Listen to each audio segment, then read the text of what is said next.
আসসালামু আলাইকুম, hello viewers, কেমন আছেন সবাই? আশা করি ভালো আছেন। এটা গতকালকের ভিডিও ছিল। এই আবুধাবি এয়ারপোর্ট রোডে যেখানে রাস্তা সমুদ্রে পরিণত হয়েছে একদিনের ব্যবধানে। কি সুন্দর! এখন আজকে দেখলাম আলহামদুলিল্লাহ পুরো পরিষ্কার, একদম পুরো পানি শুকিয়ে গেছে।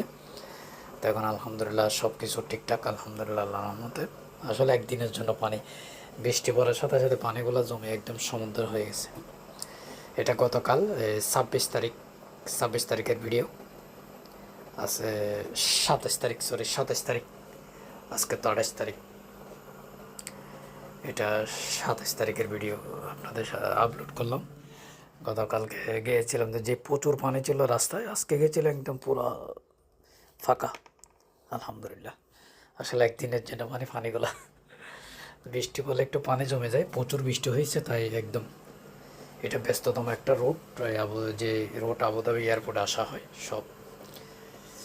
তো এই জন্য রুট অনেক বিশাল বড় একটা রুট, এটা আরও অনেক বড় করতেছে। অলরেডি 5-6 লাইন আছে, আর এটা 7-8 লাইনের করতেছে একসাথে পুরোটাই রাস্তায়। দেখেন ওই একদম আখের পর্যন্ত এখানে গাড়ি দেখতে পাচ্ছেন, এটাই হলো রাস্তা। তো ভালো থাকবেন সবাই। এখন আর আবুধাবিতে কোনো সমস্যা নেই, পানি সবগুলা চলে গেছে।